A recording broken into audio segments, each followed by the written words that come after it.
반갑습니다. 온라인 예배의 세 번째 시간이고요. 마지막이 되기를 바랍니다. 하이레베르크 요리문답 14번째 주일에 해당하는 문답을 우리 같이 함께 나누고 그리고 나서 예배를 시작하도록 하겠습니다. 하이레베르크 요리문답 14번째 주일에 해당하는 문답 찾으셔서 저와 같이 읽도록 하겠습니다. 35문, 36문입니다. 35문, 그분은 성령으로 잉태되사 동정녀 마리아에게서 나셨으며 라는 말로 당신은 무엇을 고백하는 겁니까?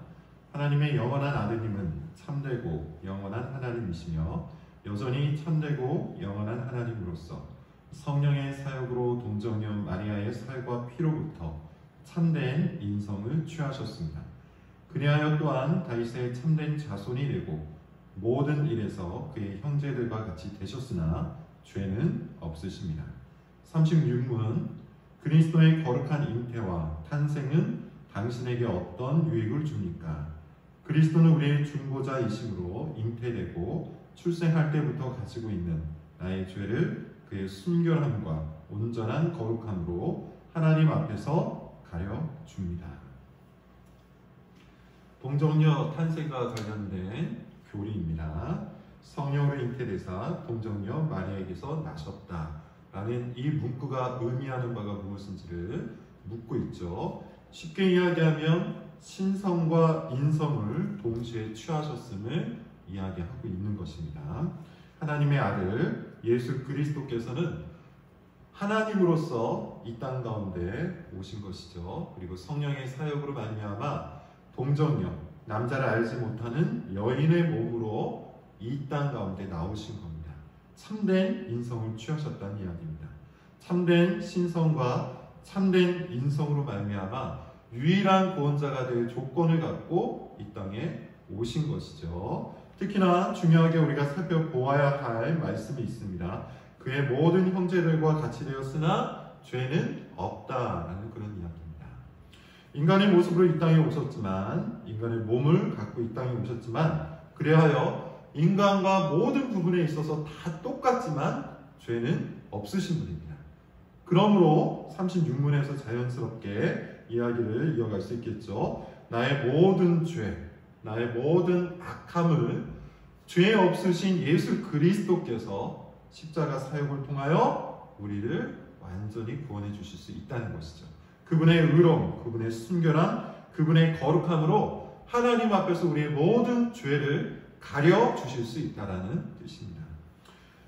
예수 그리스도의 신성, 그리고 예수 그리스도의 인성, 이 두 가지는 구원자로서 꼭 필요한 조건입니다. 여러분 이것을 이해하시고 이 문답을 마음에 새기시기를 바랍니다.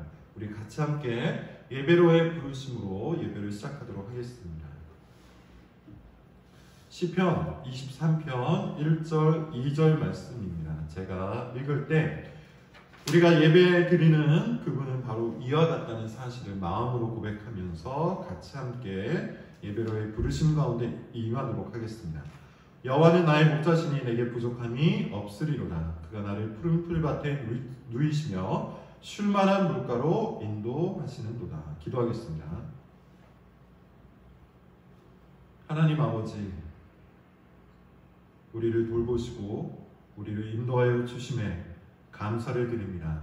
이 혼란스럽고 어지러운 세상 속에서 우리의 유일한 구원자, 유일한 피난처, 그리고 우리를 돌보시는 아버지여 목자가 되어주심에 다시 한번 우리의 마음을 주님 앞에 풀어놓고 안식을 구합니다.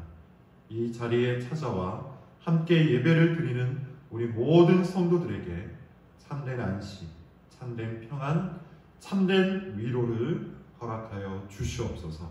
세상 가운데 시달렸던 그 영혼을 달래주시고 또 세상의 유혹 가운데서 넘어졌던 범죄한 심령을 주께서 회복시켜 주시옵소서.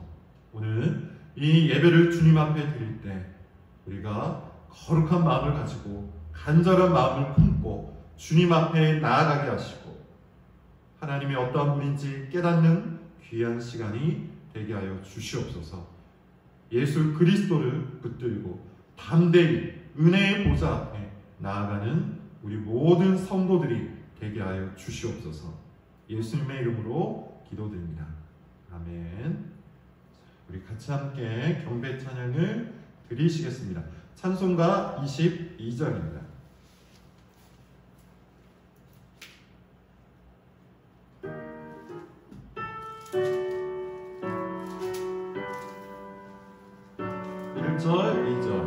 단주하고 3, 4절입니다.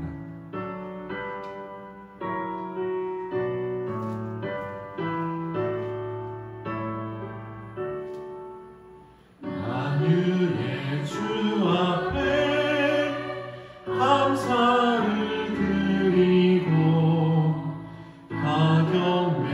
가경배하면서 찬송을 부르세. 내 맘 열어 한 소리로 기뻐 주를 찬양하라. 영원한 그 나라 주 다스리시니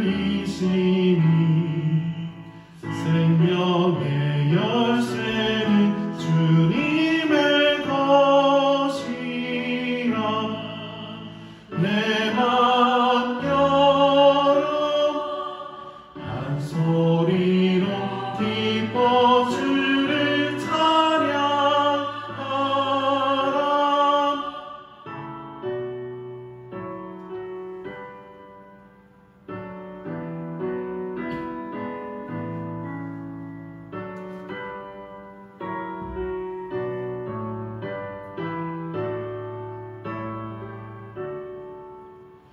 죄짐을 벗으고 주 앞에 가리니 마음에 영원한 기쁨이 넘친다.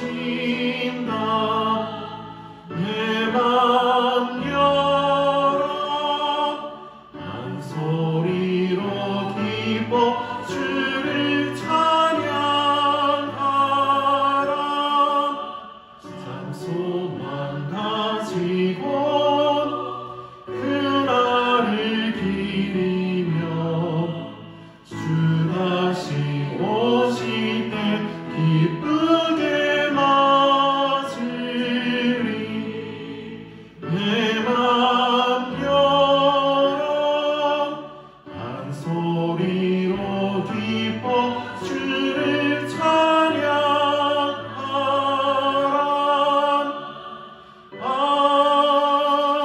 아멘. 아멘. 우리 신앙 고백을 드릴 때 벨직 신앙 고백 1조로 드리겠습니다. 주보를 보시면 문답형으로 되어 있습니다. 제가 질문하고 여러분이 답변하시면서 우리의 신앙 고백을 주님께 드리도록 하겠습니다.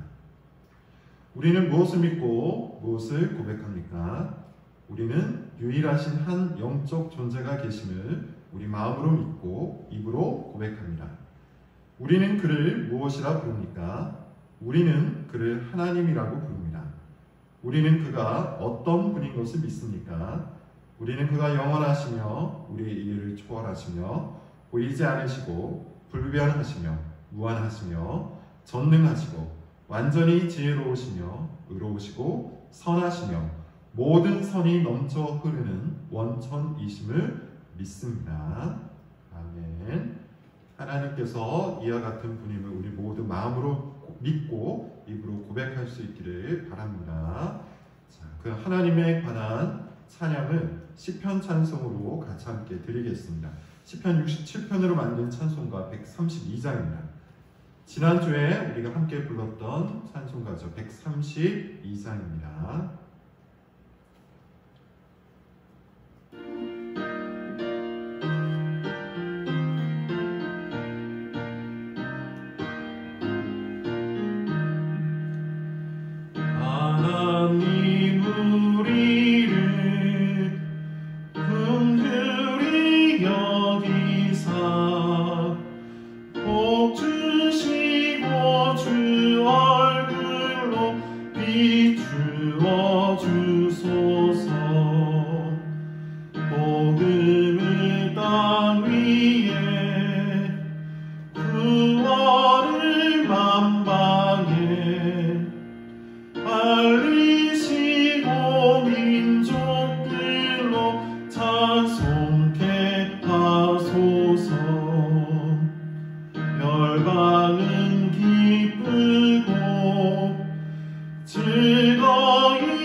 우리 주 하나님 온 땅과 만물을 풍성하게 복 주시고 복 주시리로다. 하나님 우리에게 복을 주시리니 만 백성이 하나님을 경외하리로다. 아멘. 하나님께서 참으로 우리 모든 민족을 그리고 전 세계 사람들을 긍휼히 여겨주셔서 지금 이 코로나 사태를 속히 끝내주시기를 우리 같이 함께 기도했으면 좋겠습니다. 하나님께서 온 땅과 만물을 풍성하게 복 주시고 복 주실 것을 믿고 우리 같이 함께 기도하고 또 주님 앞에 간절히 구하는 우리 성도님들이 되시기를 바랍니다. 자, 우리 10계명 낭독을 하겠는데요. 먼저 하나님을 사랑하는 계명, 우리가 하나님을 사랑하기 위해서 구원받은 사람답게 이와 같은 계명을 가지고 주님 앞에 부지런히 힘을 써야 합니다. 제가 첫 번째부터 네 번째 계명을 읽어보겠습니다. 하나님이 이 모든 말씀으로 말씀하여 이르시되 나는 너를 애굽 땅 종 되었던 집에서 인도하여 낸 내 하나님 여호와니라. 제 1은 너는 나 외에는 다른 신들을 내게 두지 말라. 제 2는 너를 위하여 새긴 우상을 만들지 말고 또 위로 하늘에 있는 것이나 아래로 땅에 있는 것이나 땅 아래 물속에 있는 것에 어떤 형상도 만들지 말며 그것들에게 절하지 말며 그것들을 섬기지 말라. 나 내 하나님 여호와는 질투하는 하나님인즉 나를 미워하는 자의 죄를 갚되 아버지로부터 아들에게로 3, 4대까지 이르게 하거냐. 나를 사랑하고 내 계명을 지키는 자에게는 천대까지 은혜를 베푸느니라. 제 3은 너는 내 하나님 여호와의 이름을 망령되게 부르지 말라. 여호와는 그의 이름을 망령되게 부르는 자를 죄 없다 하지 아니하리라. 제 4는 안식일을 기억하여 거룩하게 지키라. 엿새 동안에 힘써 내 모든 일을 행할 것이나 일곱째 날은 내 하나님 여호와의 안식일인즉 너나 내 아들이나 내 딸이나 내 남종이나 내 여종이나 내 가축이나 내 문 안에 머무는 객이라도 아무 일도 하지 말라. 이는 엿새 동안에 나 여호와가 하늘과 땅과 바다와 그 가운데 모든 것을 만들고 일곱째 날에 쉬었습니다. 그러므로 나 여호와가 안식일을 복되게 하여 그날을 거룩하게 하였느니라. 아멘. 이 말씀은 사랑의 계명이면서 동시에 우리의 행복을 위해서 주신 하나님의 율법입니다. 하나님의 계명이요 하나님의 법이라는 것이죠. 그러므로 우리는 이 법을 힘써 지켜야 합니다. 만약 우리가 이 법을 제대로 지키지 못하였다면 우리는 죄를 범한 것이 되겠죠. 주보를 한번 보세요. 주보를 보고 우리의 죄를 이와 같이 고백해 보도록 하겠습니다.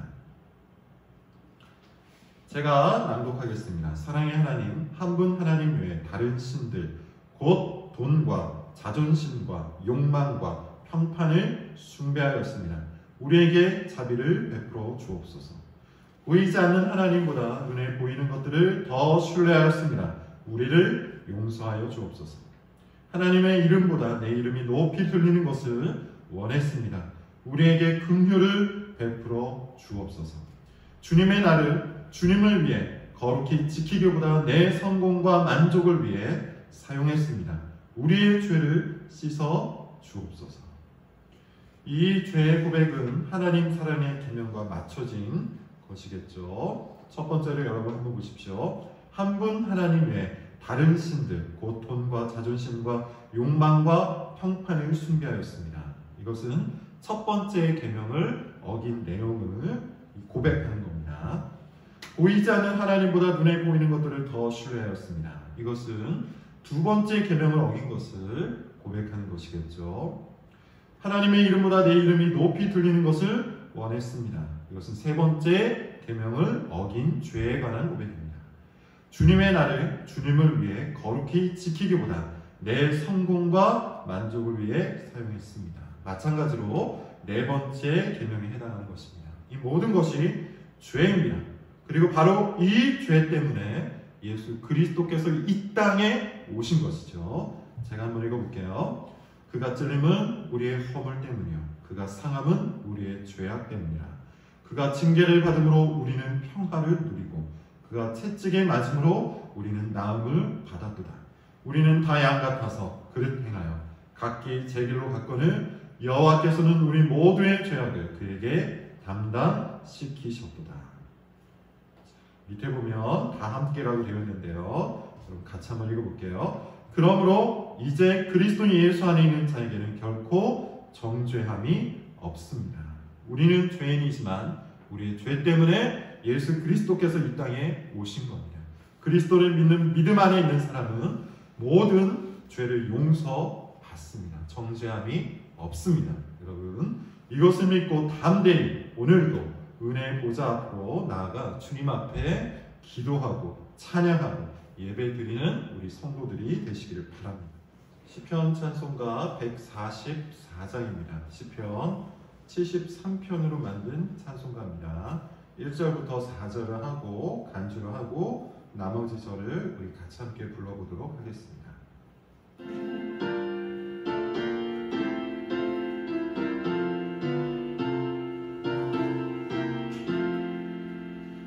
내가 항상 주와 함께 동행하올 때에 주님께서 내 오른손 붙드셨나이다.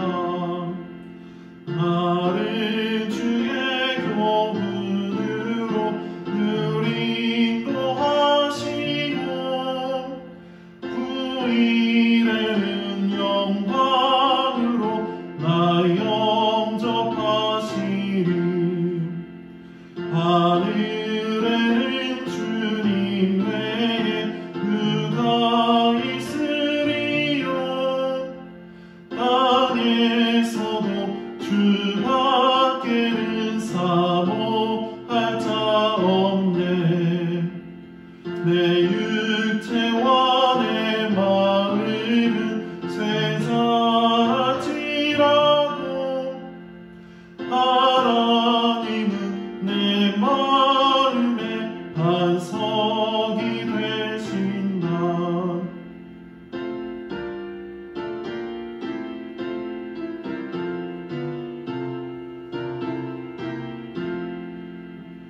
주를 멀리하는 자는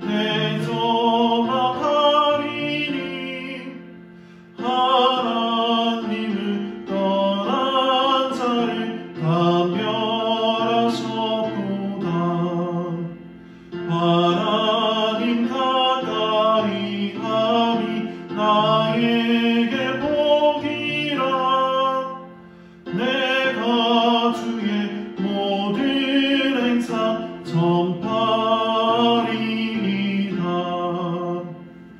아멘. 하나님을 가까이 함이 나에게 복이 됩니다. 여러분 이것을 꼭 믿으시고 이번 주 내내 주님의 말씀과 또 주님께 기도하는 시간을 가지시기를 바랍니다. 자, 우리 성경을 같이 함께 읽을 때 잠언의 말씀을 제가 낭독하겠습니다. 잠언 14장 19절부터 27절까지입니다.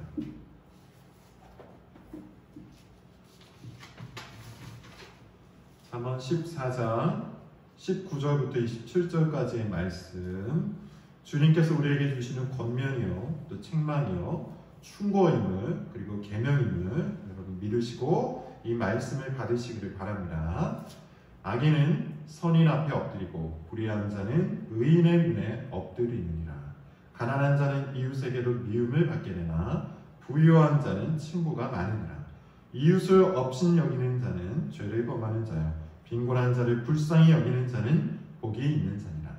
악을 도모하는 자는 잘못 가는 것이 아니냐 선을 도모하는 자에게는 인자와 진리가 있으리라.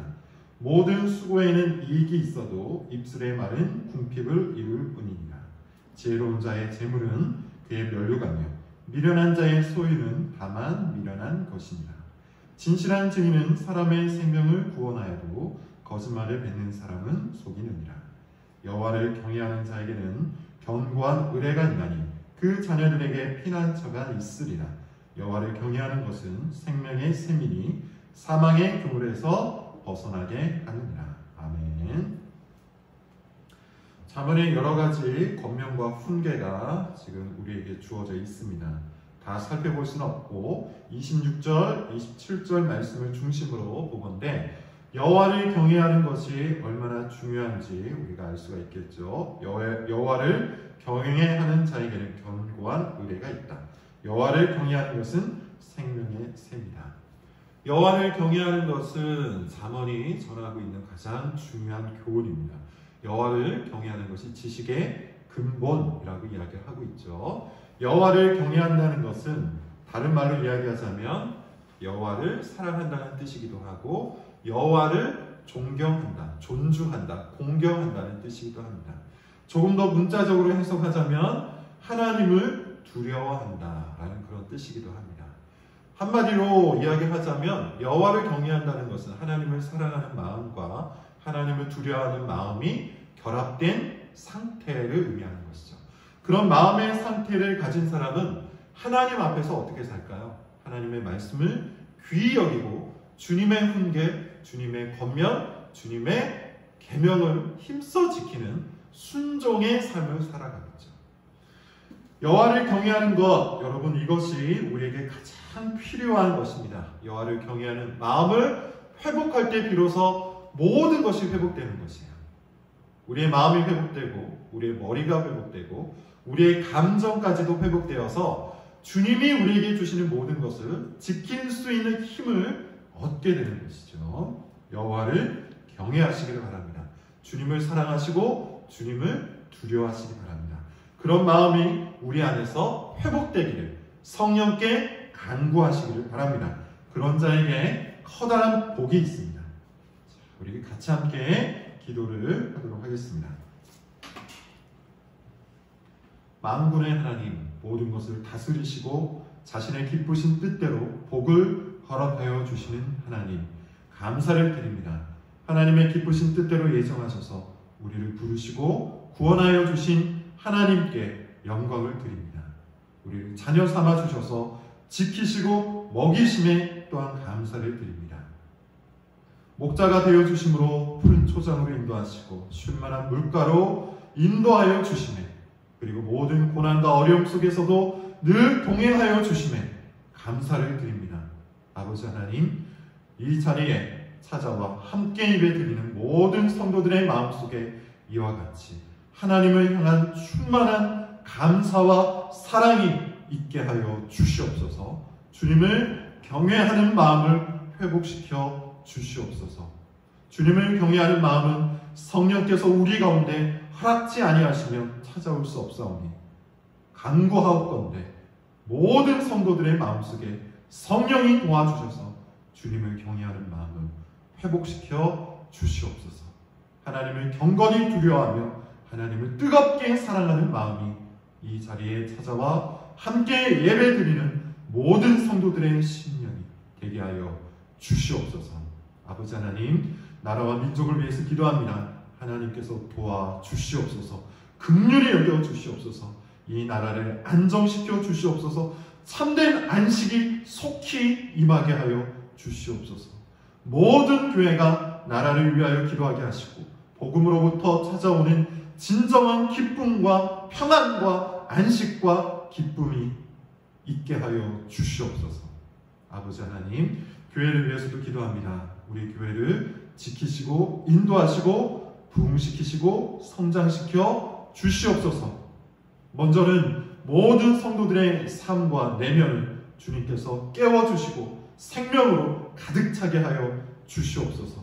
말씀을 사랑하게 하시고 기도의 자리를 더욱더 사모할 수 있게 하여 주셔서 하나님께 가까이 나아가 주로부터 복을 얻는 자들이 되게 하여 주옵소서. 하나님께 가까이 함 그 자체가 복이라는 사실을 알게 하셔서 늘 주님을 찾아가는 우리 성도들이 되게 하여 주시옵소서. 외적으로도 주님 성장하기를 원합니다. 조직교회가 되기 위해서 열심히 기도하고 준비 중에 있습니다. 아버지 하나님, 필요한 모든 조건들이 속히 갖춰질 수 있도록 주님께서 크신 팔을 펴사 도와주시옵소서. 우리 모든 성도들이 이것을 마음에 품고 기도할 수 있게 하여 주시옵소서. 교회가 내적으로 외적으로 하나님이 기뻐하시는 교회로 잘 성장해 갈 수 있도록 주님 도와주시옵소서. 우리 교회 모든 성도들을 위하여 기도드리오니 특별히 건강의 문제 앞에 있는 우리 형제 자매들 주님께서 도와주셔서 회복시켜 주시옵소서. 또한 재정적인 문제 앞에서 힘들어하고 유혹받고 시험 맞는 지체가 있다면 주님 도와주셔서 그들의 삶을 돌보아 주옵소서. 무엇보다 간절히 기도하는 것은 신앙의 침체로 인해서 힘들어하고 괴로워하고 있는 자들이 있다면 주님 그들을 건져내어 주셔서 하나님을 사랑하는 마음을, 주님을 뜨겁게 사모하는 마음을 허락하여 주시옵소서. 모든 침체로부터, 육체의 침체, 정서의 침체, 영혼의 침체로부터 고통받는 성도들을 건져내어 주시옵소서. 아버지 하나님, 결혼을 준비하는 우리 형제도 있습니다. 하나님께서 지키시고 인도하여 주시옵소서. 이 모든 과정들 속에서 하나님의 선한 손길을 맛보게 하여 주시옵소서. 준비하는 중에 지치지 않게 하시고 두려움이 없게 하시고 기쁨으로 잘 준비할 수 있도록 아버지 은혜 베풀어 주시옵소서. 배우자를 찾고 있는 우리 모든 성도들 가운데도 하나님 은혜 베풀어 주셔서 좋은 사람 만나게 하시고 아름답고 복된 가정을 속히 이루게 하여 주시옵소서. 가정을 이룬 지체들 하나님 은혜를 베풀어 주셔서 배우자를 더욱더 귀히 섬기며 사랑하게 하시고 자녀를 경건히 잘 키울 수 있도록 주님께 의지하며 이 일을 힘써 감당할 수 있도록 도와주시옵소서. 이제 말씀을 보고자 합니다. 말씀 가운데 주님이 좌정하셔서 주님이 친히 말씀하여 주시고 듣는 이들의 심령이 깨어져 나갈 수 있도록 고집스러운 마음이 무너질 수 있도록 도와주시옵소서. 예수님의 이름으로 기도드립니다. 아멘. 본문 말씀입니다. 마가복음 9장 30절부터 37절까지 찾아서 읽겠습니다. 마가복음 9장 30절부터 37절입니다. 제가 읽겠습니다. 그곳을 떠나 갈릴리 가운데로 지날새 예수께서 아무에게도 알리고자 아니하시니 이는 제자들을 가르치시며 또 인자가 사람들의 손에 넘겨져 죽임을 당하고 죽은 지 3일 만에 살아나리라는 것을 말씀하셨기 때문이다. 그러나 제자들은 이 말씀을 깨닫지 못하고 묻기도 두려워하더라. 가버나움에 이르러 집에 계실새 제자들에게 물으시되 너희가 길에서 서로 토론한 것이 무엇이냐 하시되 그들이 잠잠하니 이는 길에서 서로 누가 크냐 하고 쟁론하였습니다. 예수께서 앉으사 12 제자를 불러서 이르시되 누구든지 첫째가 되고자 하며 뭇 사람의 끝이 되며 뭇 사람을 섬기는 자가 되어야 하리라 하시고 어린아이 하나를 데려다가 그들 가운데 세우시고 안으시며 제자들에게 이르시되 누구든지 내 이름으로 이런 어린아이 하나를 영접하면 곧 나를 영접하며 누구든지 나를 영접하면 나를 영접함이 아니요 나를 보내신 이를 영접함이니라. 아멘. 마가복음 50번째 시간입니다. 제목은 섬기는 자가 되어야 하리라 입니다. 코로나 사태가 길어지고 있습니다. 우리나라뿐만이 아니죠. 전 세계가 함께 고난을 당하고 있어요. 외출 금지령이 내려진 나라가 많습니다. 인도 같은 나라는 외출했다가 경찰에게 두들겨 맞기도 하고, 케냐라는 나라는 총까지 쏜다고 하죠. 유럽도 크게 다르진 않습니다. 총을 든 군인이 길목마다 지키고 서 있다고 해요. 그야말로 전시 상황이 된 겁니다. 우리나라는 그 정도는 아니지만 사회적 거리두기 운동을 벌이고 있죠. 모임을 갖지 말자, 다중시설을 이용하지 말자, 약속도 잡지 말자. 중앙정부와 지방정부가 권하고 있는 거예요. 심지어 어떤 지역은 꽃을 아예 다 잘라버렸다고 하죠. 꽃놀이를 하려고 사람들이 몰려들자 궁여지책으로 내어놓은 대안입니다. 어떻게 해서든지 사람들이 몰리지 않게 하려고 하는 것이죠. 날씨는 따뜻해지고 세상은 환해졌지만 우리가 살아가고 있는 이 환경은 아직까지 차가운 것 같아요. 속히 이 사태가 끝나기만을 기도합니다. 시국이 이렇다 보니 아무래도 우리의 신앙도 영향을 좀 받는 것 같아요. 냉랭해질 수밖에 없다는 겁니다. 이번 주에 온라인 예배를 2달 가까이 드린 어떤 분에게 이런 이야기를 들었어요. 처음 온라인 예배를 드릴 때는 왠지 마음도 아프고 아쉽고 안타까워서 더욱 간절한 마음으로 예배에 참여했는데, 한 달이 지나고 2달이 지나니 그렇게 편할 수가 없답니다. 씻을 필요도 없고요, 먼 길을 운전해 갈 필요도 없고 아침부터 저녁까지 있을 필요도 없으니 주일이 정말 안식일처럼 느껴졌대요. 문제는 몸은 그런데 신앙은 그렇지 않다는 것이죠. 하나님에 대한 생각은 줄어들고 교회에 대한 마음도 식어가고 성경을 읽고 기도를 하는 일도 점점 줄어들게 되었다는 것이죠. 가장 크게 영향을 미친 것은 마음이랍니다. 마음이 냉랭해지더래요. 처음에는 짜증이 늘어나다가 요즘에는 모든 일에 무심해지더랍니다. 특히 신앙에 대해서 그렇답니다. 옛말에도 있듯이 눈에서 멀어지면 마음도 멀어지는 법이죠. 아마 모든 사람이 다 똑같지는 않을 거예요. 어찌되었든 모든 사람들이 이번 이 시간을 통해 이 기회를 살려서 신앙의 본질, 내가 정말 하나님을 뜨겁게 사랑하고 있는지, 하나님께서 말씀하고 계신 그 모든 것들을 마음에 담고 능동적으로 자발적으로 즐거이 행하고 있는지 살펴볼 수 있으면 좋겠습니다. 자기 자신을 돌아보라는 말입니다. 자기 점검의 시간을 꼭 가지시기를 바라요. 오늘 본문도 자기 점검을 위한 기준으로 활용할 수 있는 말씀이에요. 누누이 말씀을 드리지만 기독교 신앙은 단순한 지식 체계가 아닙니다. 교리를 달달 외우고 신학을 능통하고 성경을 아무리 많이 안다 할지라도 기독교 신앙의 본질 그 자체를 안다고 말할 수는 없어요. 지식 체계만으로는 기독교 신앙의 본질로 들어갈 수 없다는 것이죠. 당연히 감정에 붙들려 있는 것도 기독교 신앙의 본질이라고 말할 수 없습니다. 하나님을 좋아하는 감정, 교회를 선호하는 감정, 교회 사람들을 괜찮게 생각하는 이런 감정은 기독교 신앙의 본질이라고 할 수가 없다는 말입니다. 기독교 신앙은 결코 생각에만 담겨 있거나 감정에만 달려있는 것이 아니죠. 기독교 신앙은 마음에서 행동으로 연결이 되는 거예요. 이것을 어려운 말로 주제권 구원이라고 했습니다. 주제권 구원론 무엇이죠? 구원을 얻는 신앙이란, 구원을 얻는 믿음이란 예수님을 나의 구원자로만 받아들이는 것이 아니라 동시에 예수님을 나의 주님으로 받아들이는 신앙이라고 했어요. 예수님을 나의 구주여 나의 주인으로 받아들이는 신앙, 그것이 주제권 신앙이요, 이 주제권 신앙만이 구원을 얻는 참된 신앙이에요.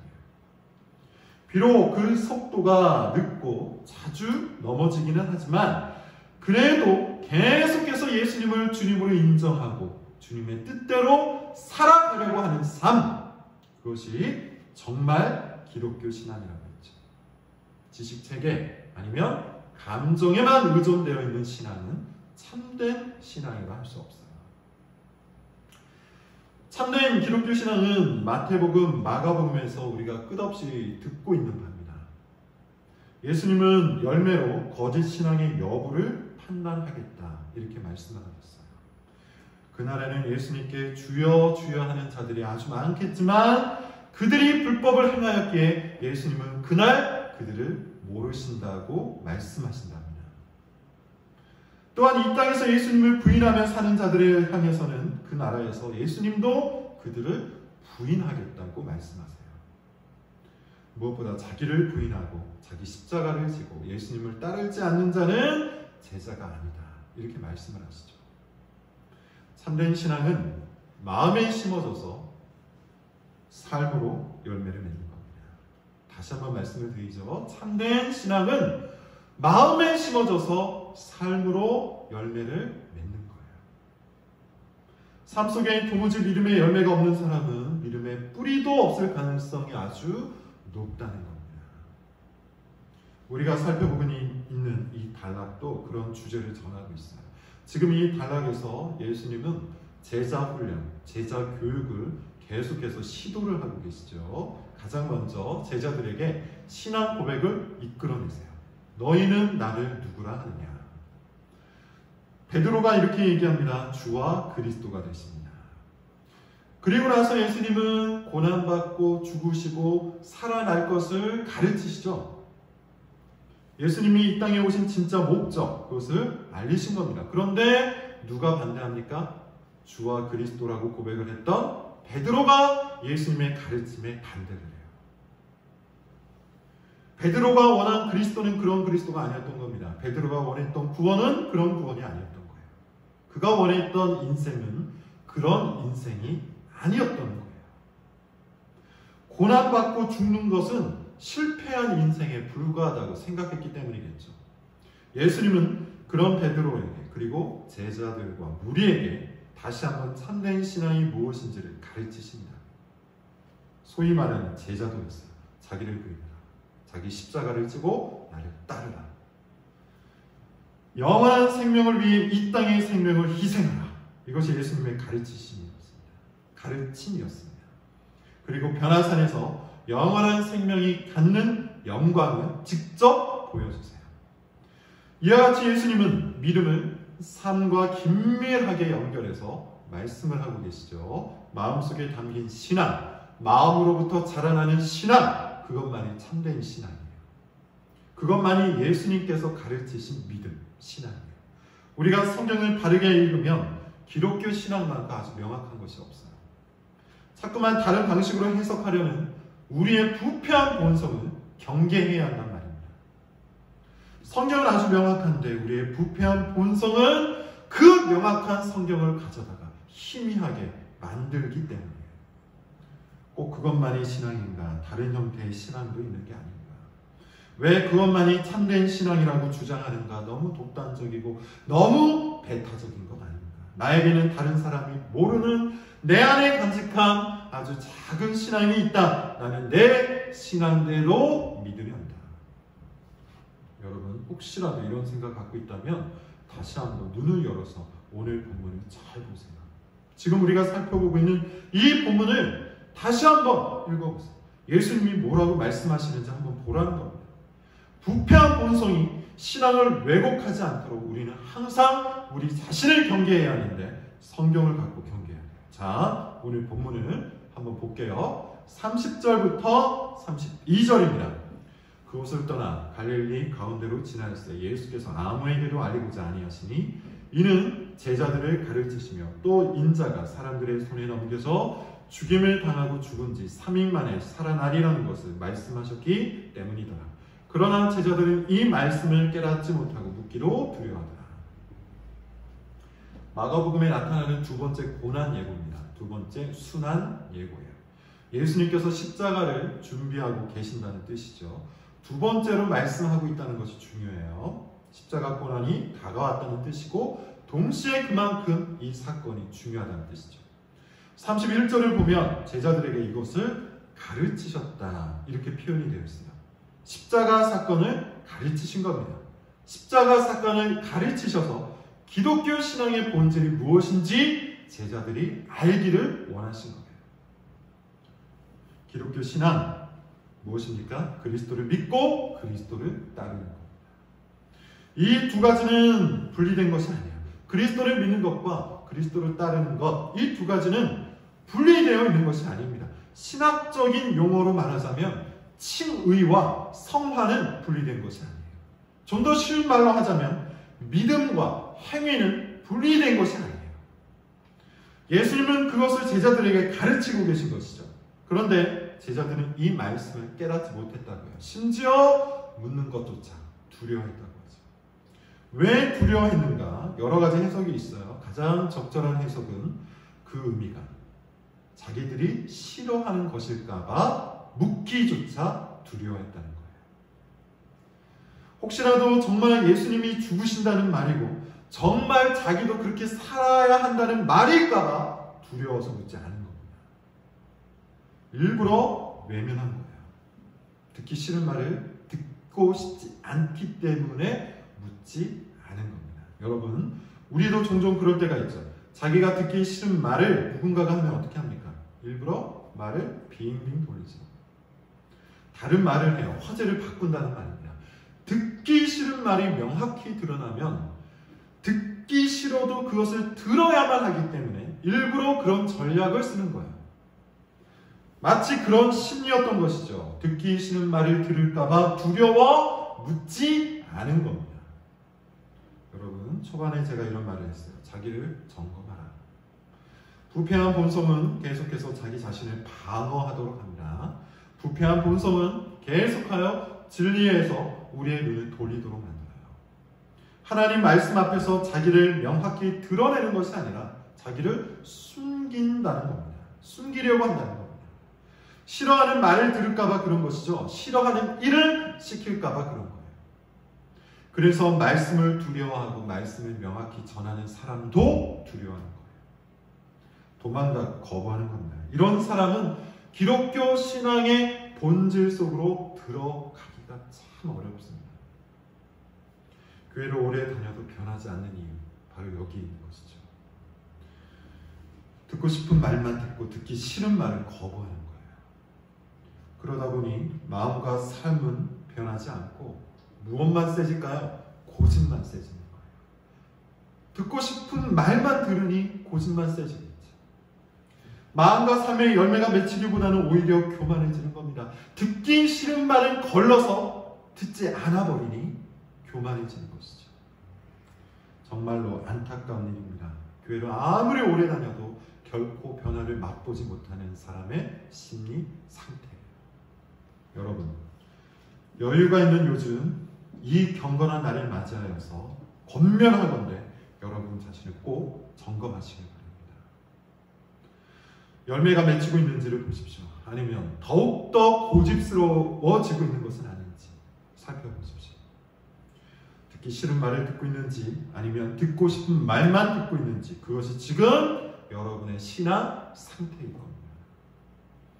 자, 특히 오늘 본문은 참된 신앙의 열매가 어떠한 삶의 방식인지 가르쳐주고 있는데 본문을 한번 볼까요? 33절, 34절입니다.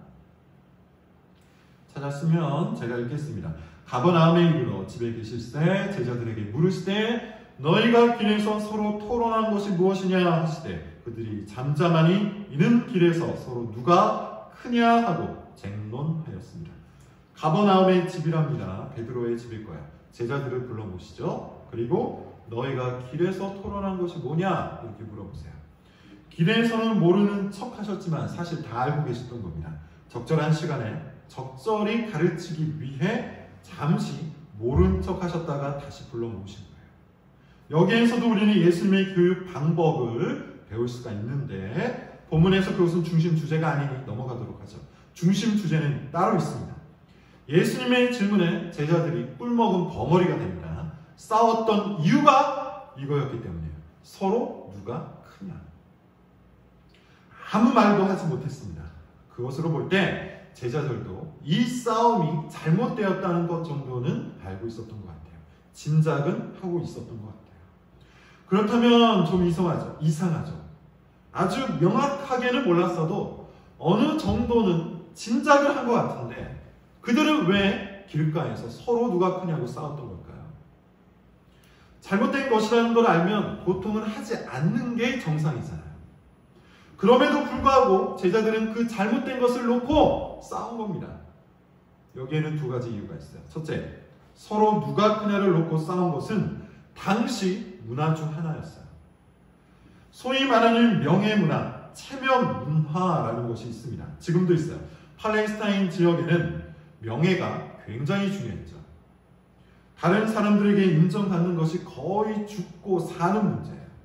그래서 가족의 명예를 떨어뜨렸다는 이유만으로 이혼당한 여인을 자기의 여동생이거나 딸임에도 불구하고 그 여인을 죽이기도 하죠. 이게 다 명예문화 때문이에요. 당시에는 이 명예문화, 그 명예문화가 더욱더 심했습니다. 누가 상석에 앉을 것이냐를 놓고 격렬히 싸우기도 해요. 또 누가 으뜸이냐를 놓고 싸우기도 했습니다. 지금 제자들이 싸운 것처럼 그와 같은 싸움이 당시에는 아주 일반적이었다는 거예요. 마태복음을 보면 야고보와 요한의 엄마가 예수님께 찾아와 이렇게 이야기를 하죠. 자기 아들들을 오른쪽과 왼쪽에 앉혀주십시오.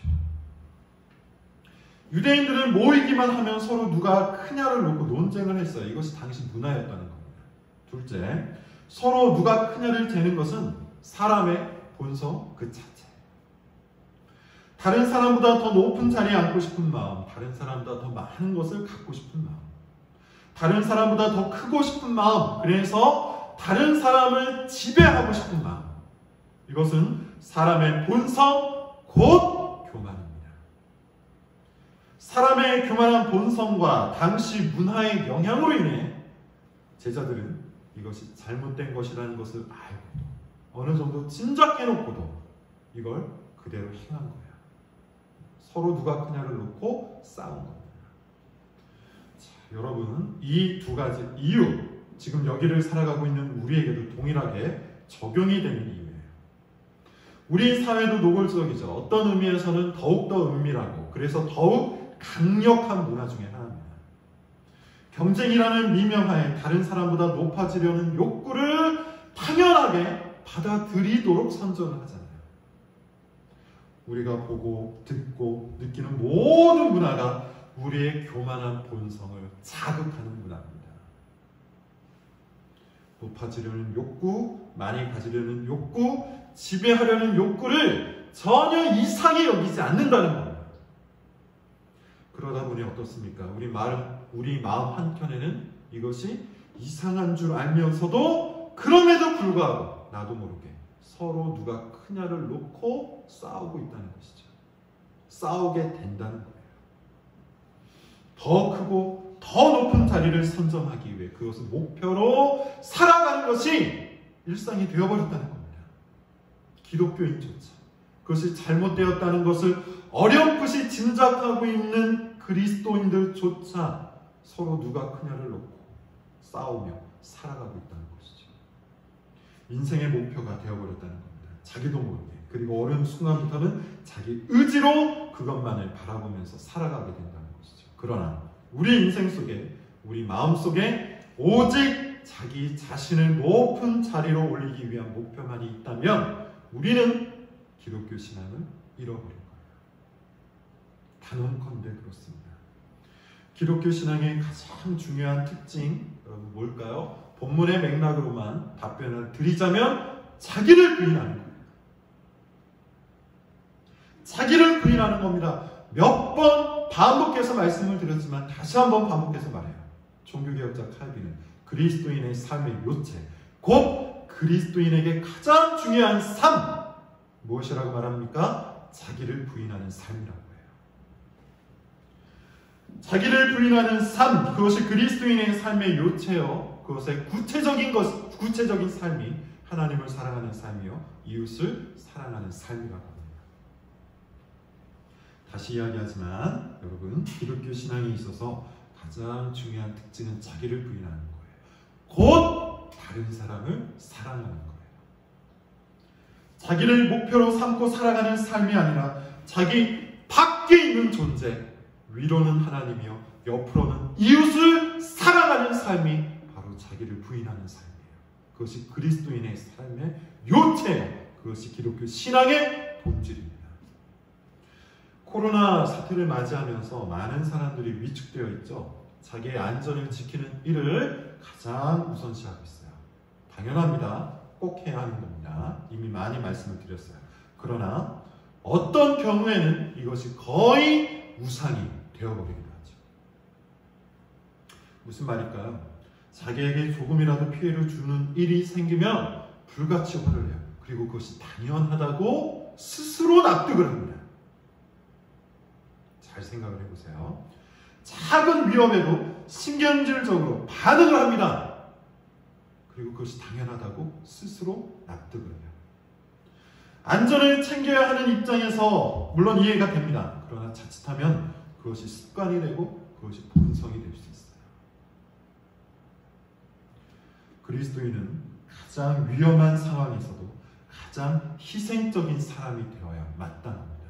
자기를 부인하는 삶, 내 밖에, 자기 밖에 있는 존재를 일어난 삶, 그것이 그리스도인의 삶의 요체이기 때문입니다. 기독교 신앙의 본질이기 때문입니다. 그러므로 여러분에게 질문하건대 다시 한번 여러분 자신을 돌이켜보시기 바랍니다. 지금 이 시국에 여러분은 그리스도인입니까? 여러분은 자기를 부인하고 있습니까? 그리스도인의 삶의 요체를 사람들에게 제대로 보여주고 있습니까? 하나님을 사랑하는 삶과 이웃을 사랑하는 삶을 여전히 실천하고 있습니까? 거대한 것을 말하는 것이 아니에요. 자그마한 일부터 실천하고 베풀고 나누고 있는지 물어보고 있는 겁니다. 자기 자신을 목표로 삼고 살아가는 사람은 항상 누가 크냐를 놓고 싸우며 살아갈 수밖에 없을 거예요. 그러나 여러분, 우리의 목표는 나 자신이 아니라 하나님과 이웃입니다. 그것이 하나님 나라에 합당한 모습입니다. 자, 예수님이 제자들을 불러모으세요. 우리도 같이 귀를 기울여서 예수님의 말씀을 한번 들어봅시다. 35절이에요. 예수께서 앉으사 12 제자를 불러서 이르시되 누구든지 첫째가 되고자 하면 뭇 사람의 끝이 되며 뭇 사람을 섬기는 자가 되어야 하리라 하시고, 예수님이 하신 말씀 뭡니까? 첫째가 되고자 하면 뭇 사람, 모든 사람의 끝이 되어야 합니다. 첫째가 되고자 한다면 뭇 사람, 모든 사람을 섬기는 사람이 되어야 합니다. 일종의 역설입니다. 첫째가 되고자 하면 끝이 되라. 섬김을 받고자 한다면 섬겨라. 이것은 첫째가 되는 방법 혹은 섬김을 받는 비결, 그런 이야기가 아닙니다. 이 말씀은 그리스도인이 살아가는 삶의 방식을 가르치는 거예요. 첫째를 놓고 다툰 제자들의 상황에 맞춘 교육 방식일 뿐입니다. 그러므로 우리가 신경 써야 하는 것은 첫째가 되는 방법, 첫째가 되는 비결, 이런 것이 아니고 끝이 되는 삶이 뭐냐, 섬기는 삶이 뭐냐, 이겁니다. 자, 본문을 끝까지 읽고 구체적인 적용을 한번 하고 마치도록 하겠습니다. 36절, 37절입니다. 어린아이 하나를 데려다가 그들 가운데 세우시고 안으시며 제자들에게 이르시되 누구든지 내 이름으로 이런 어린아이 하나를 영접하면 곧 나를 영접하며 누구든지 나를 영접함이 아니요 나를 보내신 이를 영접합니다. 어린아이 한 명을 부르십니다. 추정하기로는 베드로의 아들인 것 같아요. 베드로의 집이었잖아요. 당시 아이들은 사회적으로 가장 낮은 위치에 있었습니다. 인구수에 포함되지도 못했어요. 아이 하나를 앞에 세운 뒤에 이렇게 말씀하세요. 내 이름으로 이런 어린 아이 하나를 영접하면 나를 영접한 것이다. 나를 영접하면 내 아버지를 영접한 것이다. 나를 보내신 이를 영접한 것이다. 예수님은 여기에서도 신앙과 삶을 하나로 연결하고 계시죠. 하나님 아버지를 영접하는 것과 어린 아이를 삶 속에서 영접하는 것, 이 두 가지를 하나로 묶고 계시잖아요. 다시 말하자면 하나님 아버지를 믿는 것은 지금 여기에서 어린아이와 같은 사람에게 사랑을 실천하는 것과 아주 긴밀하게 연결이 된다는 뜻이에요. 믿음과 행위는 한 가지입니다. 특히 여기에서 강조하고 있는 행위, 뭡니까? 자기를 부인하는 것, 곧 이웃을 사랑하는 거예요. 이웃 중에서도 어린아이와 같이 도움이 필요한 연약한 이웃을 사랑하는 겁니다. 자, 이제 섬기는 자가 되라는 오늘의 이 말씀을 가지고 자기를 부인하고 이웃을 섬기는 자가 되라는 이 말씀을 가지고 지금 여기에서 어떻게 적용하고 어떻게 실천할 것인지를 권면하고 마치도록 하겠습니다. 가장 먼저 해야 할 일은 우리 안에 있는 부패한 본성과의 싸움이에요. 자기를 목표로 삼고 살아가도록 만드는 우리의 부패한 본성, 이것을 발견하지 않아요. 이 부패한 본성을 이길 수 있는 방법, 유일한 방법, 그것이 있습니다. 예수님의 사랑을 보는 것이죠. 예수님이 무엇을 하셨습니까? 높은 자리에서 내려오셨어요. 이유가 뭡니까? 우리를 높이시기 위해서 그렇게 하셨습니다. 영광의 자리를 포기하고 오셨습니다. 이유가 뭡니까? 우리를 영광의 자리로 올리시기 위해서요. 자기를 끊임없이 나누어 주셨습니다. 이유가 무엇입니까? 우리를 풍요롭게 만들기 위해서요. 자기 목숨까지 내어 주셨습니다. 이유가 뭡니까? 우리를 죽음의 자리에서 구원하시기 위해서 그렇게 하신 겁니다. 예수님은 우리를 사랑하셔서 우리가 아직 죄인 되었을 때 우리를 위해서 십자가에서 죽으셨습니다. 예수 그리스도의 이 십자가 사랑을 붙들 때 우리도 우리의 부패한 본성을 이길 수가 있는 거예요. 예수님으로 인해 우리의 심령이 새로워지고 예수님을 따라 우리의 삶이 변화될 수 있기 때문입니다. 그리스도를 의지하여 자기 자신만을 목표로 삼는 이 부패한 본성과 꼭 싸우시길 바랍니다. 자, 두 번째, 우리가 할 일, 두 번째, 우리 주변에 있는 어린 아이를 찾아야겠죠. 사람의 교만한 본성은 나보다 높은 자리에 있는 사람은 질투하게 만듭니다. 그리고 나보다 낮은 자리에 있는 사람은 무시하게 만들어요. 모든 사람을 경쟁 상대로만 인식한다는 것이죠. 나의 필요를 위한 수단으로 받아들이게 만든다는 겁니다. 사람을 사람으로, 이웃을 이웃으로 여기지 못하게 만든다는 거예요. 그러나 우리가 시선을 바꾸면 우리는 우리 주변에 있는 어린 아이를 찾을 수 있어요. 낮은 자리에 있는 사람을 의식적으로 찾아가야 합니다. 어렵고 연약한 이웃을 온 힘을 다해서 발견해야 합니다. 거창한 것을 당연히 말하는 것이 아닙니다. 우리는 우리 주변에 있는 식당, 우리 주변에 있는 가게, 우리 주변에 있는 교회, 우리 주변에 있는 사람들 중에 도움의 손길이 필요한 사람을 찾아볼 수 있어야 한다는 것이죠. 돌아볼 줄 알아야 한다는 것이죠. 이번 코로나 사태로 인해 힘든 시간을 보내는 사람들 여러분 얼마나 많습니까? 말은 하지 못해도 고통을 당하는 이웃들이 우리 주변에 분명 있을 거예요. 그들을 위해 우리가 할 수 있는 바를 찾기를 바랍니다. 우리 인생의 목표는 내가 아니라 이웃이라는 사실을 명확히 인식하였다면, 명확히 받아들였다면 지금 이 시국에 우리가 할 수 있는 것들 참 많이 있을 거예요. 교회도 이것을 위해 여러모로 준비하고 있는 것이 있습니다. 우리 모든 성도들이 적극적으로 참여할 수 있기를 바라요. 도움이 필요한 사람을 찾아다니는 일, 어린아이를 찾는 일, 꼭 필요한 겁니다.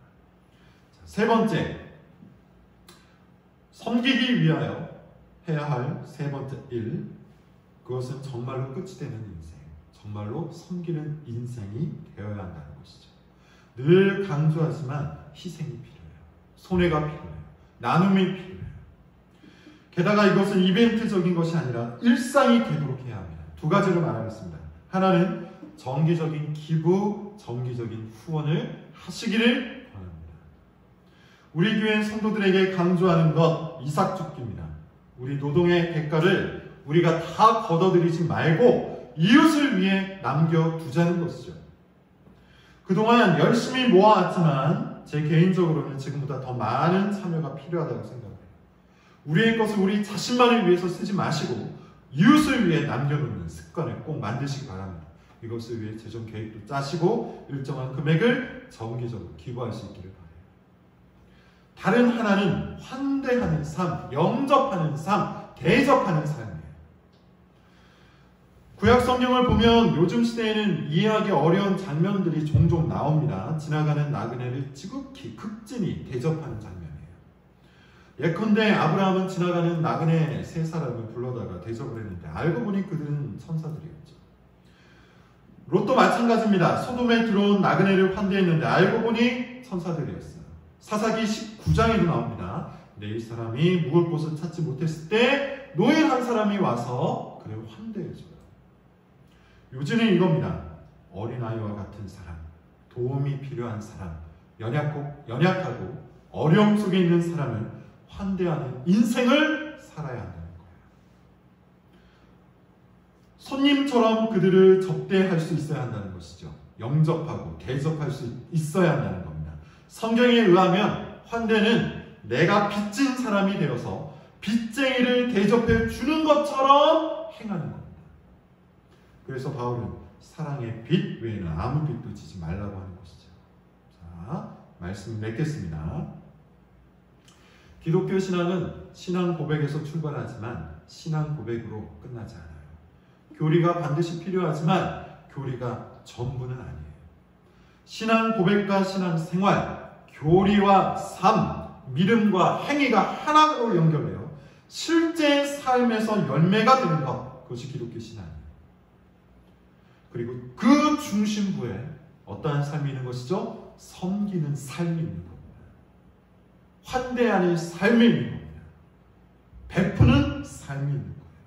그것이 사랑의 빚진 자의 삶인 거예요. 그런 의미에서 오늘 설교의 주제는 어렵지가 않습니다. 섬기는 자가 되어야 한다는 말이에요.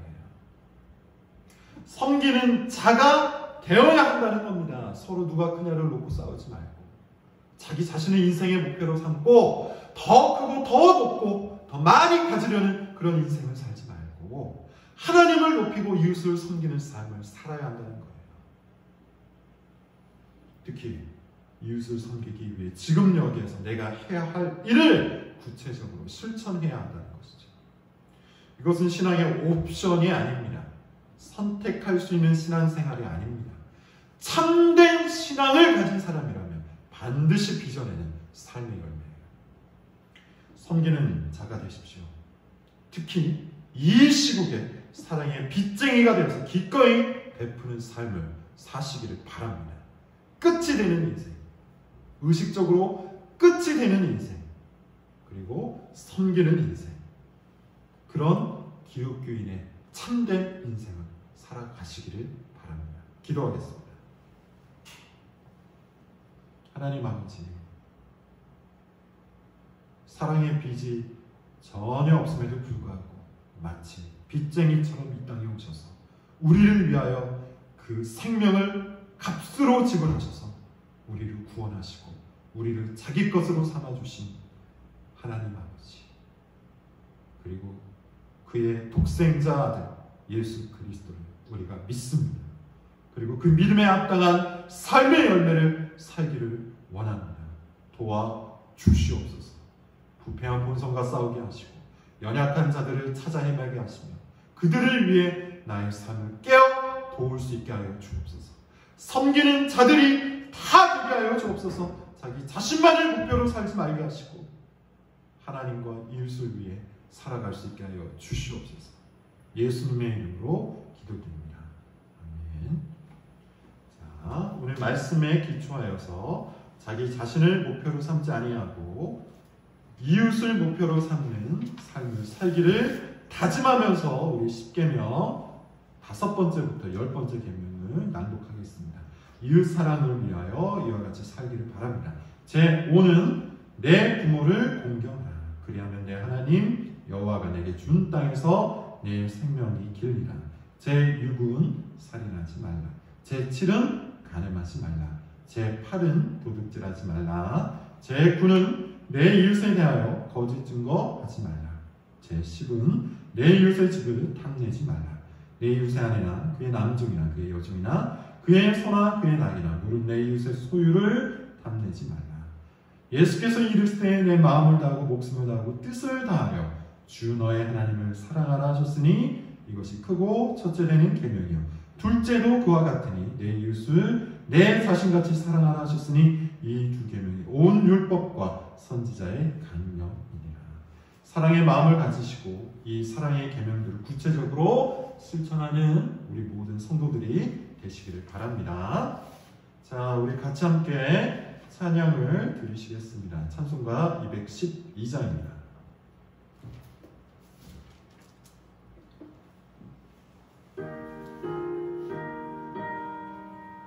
1절, 2절 그리고 간주하고 3절, 4절 우리의 삶을 주님께 맡기며 같이 함께 찬양을 드리시겠습니다. 겸손히 주를 섬기되 괴로운 일이 많으나 구주 연에게 힘주사 잘 감당하게 하소서.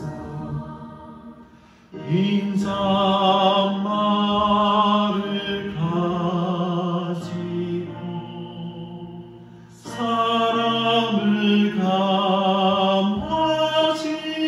감화시키며 갈 길을 잃은 무리를 잘 인도하게 하소서.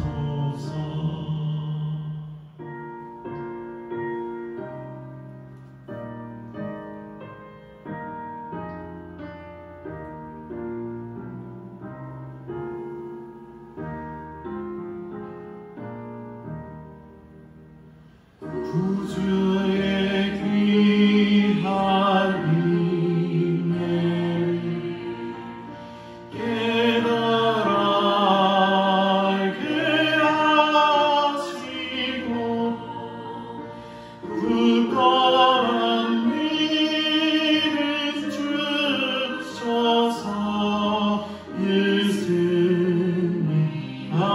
승리하게 하소서. 장래의 영광 비추사 소망이 되게 하시고 구주와 함께 살면서 참 평안 얻게 하소서.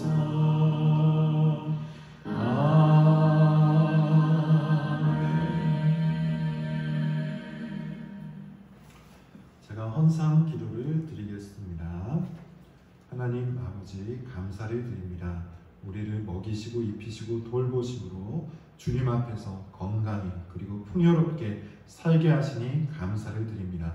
일용할 양식도 주시고 생명의 양식도 주심을 믿고 주님 앞에 모든 영광과 감사와 존귀를 돌려드리오니 주님 홀로 받아 주시옵소서. 아버지 하나님, 시험과 유혹에 빠지지 아니하도록 우리 모든 성도들을 돌봐 주시옵소서. 물질 앞에서 넘어지지 아니하도록 하나님께서 그 영혼을 돌보아 주시옵소서. 늘 풍성한 것들로 먹여 주시옵소서. 교회를 위해서도 기도합니다. 아버지 하나님, 교회가 쓸 바가 있습니다. 도와주셔서 채워 주시옵소서. 예수님의 이름으로 기도드립니다. 아멘. 주 예수 그리스도의 은혜와 하나님 아버지의 사랑과 성령의 교통이 너희 무리와 함께 있을지어다. 아멘. 주보를 보시면 서로 겉면의 시간이 있습니다. 데살로니가전서 2장 3절 4절 제가 읽겠습니다. 우리의 겉면은 간사함이나 부정에서 난 것이 아니요 속임수로 하는 것도 아니라 오직 하나님께 옳게 여기심을 입어 복음을 위탁받았으니 우리가 이와 같이 말하는 사람을 기쁘게 하려 함이 아니요 오직 우리의 마음을 감찰하시는 하나님을 기쁘시게 하려 합니다. 자, 이것이 겉면의 대원칙입니다. 사람을 기쁘게 하려는 것이 겉면의 목적이 아니죠. 하나님을 기쁘시게 하고 하나님을 높이기 위하여 우리는 복음으로, 우리가 위탁받은 복음으로 서로 겉면하는 겁니다. 그렇게 성도의 교제를 하는 것입니다. 여러분, 하나님을 기쁘시게 하는 성도의 교제가 무엇인지를 열심히 고민하셔서 그 가운데 서로 겉면하고 서로 책망하고 서로 위로하고 서로 세워주는 우리 담장로교회 성도들이 되시기를 바랍니다. 교회 소식을 전하겠습니다. 온라인 예배이긴 하지만 이 예배에 참여하신 모든 분들을 주님의 이름으로 환영합니다. 이번 주일까지 가정 예배를 드립니다. 바라기로는 다음 주에는 꼭 예배당에서 예배를 드릴 수 있기를 바라고 있는데요. 방역 지침을 따라서 여러분 잘 드릴 수 있기를 바랍니다. 지금 생각으로는 1부와 2부로 나눠서 주일 오전과 주일 오후에 각기 나눠서 좀 드리면 어떨까 이런 생각을 가지고 있습니다. 거리두기, 사회적 거리두기를 우리가 실천하기 위한 일종의 방침이 될 수 있겠죠. 방법이 될 수 있을 겁니다. 그래서 지금 생각으로는 그렇게 하고자 하는데요. 주중에 상황을 보고 운영위원회와 같이 이야기를 나눈 후에 결정사항을 알려드리도록 하겠습니다. 맥체인 성경 읽기 4월호가 이제 이미 시작이 되었죠. 4월분이 시작이 되었죠. 판매도 계속하고 있습니다. 필요하신 분은 저한테 말씀하시면 되겠습니다. 5번을 보면 샬롬 박스라는 것이 있는데요. 이삭죽기 사역입니다. 코로나19로 인해서 지금 혼란을 겪고 아픔을 겪는 많은 사람들이 있는데요. 우리 성도 중에도 있을 수 있고 또 특별히 우리 교회 주변 이웃들에게 분명 그런 부분들이 있을 겁니다.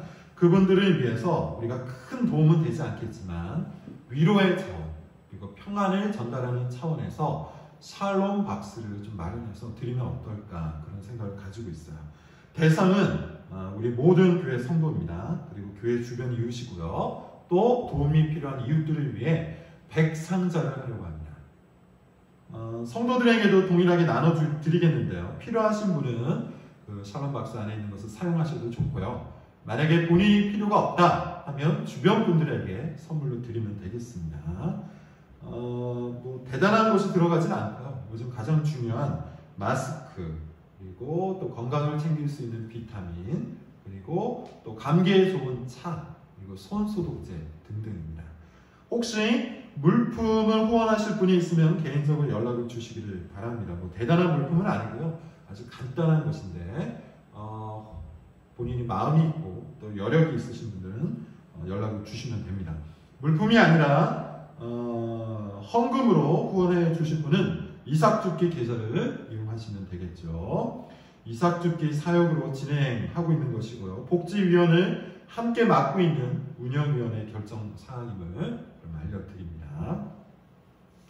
자세한 공지는 오늘 오후에 카톡으로 알려드리도록 하겠습니다. 자, 마침 찬양 찬송가 635장 주기도문을 찬양으로 한 후에 모든 예배 순서를 끝내도록 하겠습니다. 635장입니다.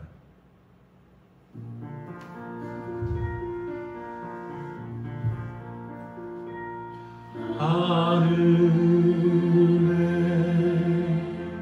계신 아버지 이름 거룩하사 주님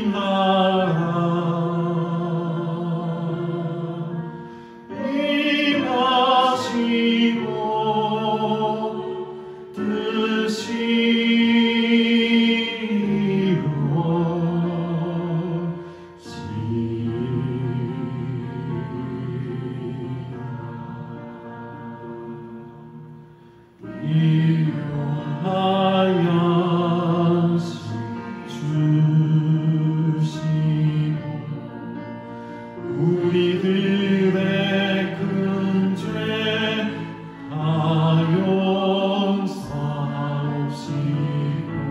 또 시험에 들게 마시고 악에서 구원하소서.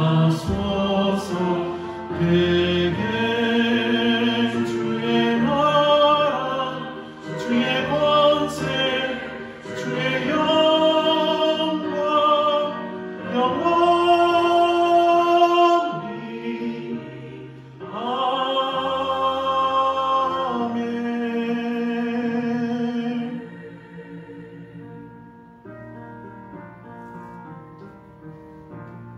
아멘. 예배를 마쳤습니다. 경건한 주일을 보내시기를 바랍니다.